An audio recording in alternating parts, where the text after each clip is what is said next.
प्रेम से बोली शिव गुरु महाराज की जय। भैया हरिंदर नीलम दीदी की जय। देखें ये कलयुग में बहुत हमने के काल के मुंह में बानी जा कहा जला के काल के कलयुग हा ये कलयुग में केहू केहू के नहीं थे ना बेटा बाप के ना बेटा माई के ना माई बेटा खातिर केहू केहू के नहीं सब केहू अपना खातिर जियता। सही ये कलयुग में केहू केहू के ना बा तैसे गो गुरु बहन बाड़ी और दो भाई बालो और गुरु बहना दो गो उनका बेटा बालो और एगो बेटी और दोनों भाई में बंटवारा होके के आगे बता गई बा। तो माई कहा तेरी वो बहन कहा तेरी भाई लोग से कि भैया तू लोग तो बंटवारा कर लेबा लेकिन हमनी के का होई माई बाबू के का होई एकरा बारे में तू लोग निका सोचा। कहा तेरी कैसे कि तू ता बटल जाला जिंदगी के सगरो कमाई के करा में बाबू रही है के करा में माई।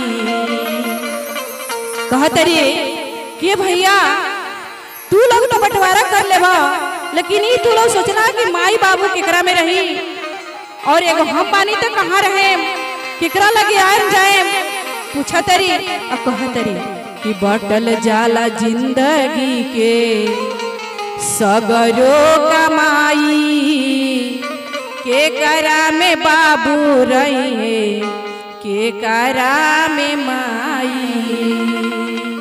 कहतरी कि खेता खलिहान बटल चूल्हा बरतनवा ओ सही बटाई गईले दुनहु बिरानवा ओ सही बटाई गईले दुनहु बैरानवा कौन भैया करिहे माई बाबू के दवाई। ए माया दीदी पूछा तरी हो कि कौन भैया करिहे माई बाबू के दवाई के करा में बाबू रही है के करा में माई। कह तरी कि भैया तू लोग तनिको नहीं खा सोचत और एक बंटवारा करतरा आई नहीं खा सोचत कि माई बाबू के कैसे बंटवा का होता। मैया दीदी ये कलयुग हा यह कलयुग में केहू समझे वाला नहीं के केहू के केहू नहीं के कैसे कहे के बा कैसे कि खिड़की दरवाजा बटल चापाकल मशीनिया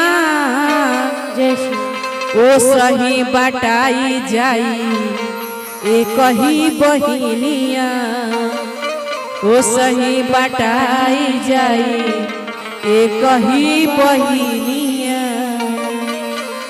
राखी के परब आई तब के बोलाई राखी के परब आई तब के बोलाई के करा में बाबू रही है के करा में माई।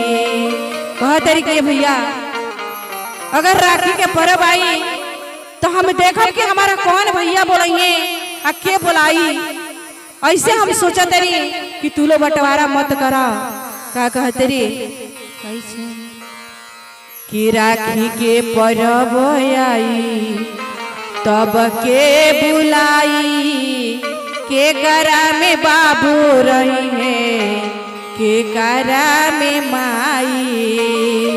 कहतरी कि बटल जाला जिंदगी के सगरो कमाई के करा में बाबू रही के करा में माई। तो ये भजन से ये कहे बा ये सीख मिलता कि देखिए माई बाबू से बढ़ के कौनो देवी देवता नहीं थी। अगर शिव गुरु के दरबार में रोज जाके हमने के सिर के पटकल जा, रोज भजन गावल जा, रोज चर्चा कर जा, लेकिन जबले घर में बड़े लोग की सेवा नहीं थे ओकरा बाद हमने के कौनो उपकार नहीं थे, केहू खुश ना रही, कौनो देवता देवी खुश ना रही। तो गुरु के साथ साथ हमने के अपने घर के देवता के पूज लेवे के ओकरा बाद गुरु जी तो प्रसन्न बनी। प्रेम से बोली शिव गुरु महाराज के जय, भैया हरिंदर नीलम दीदी की जय।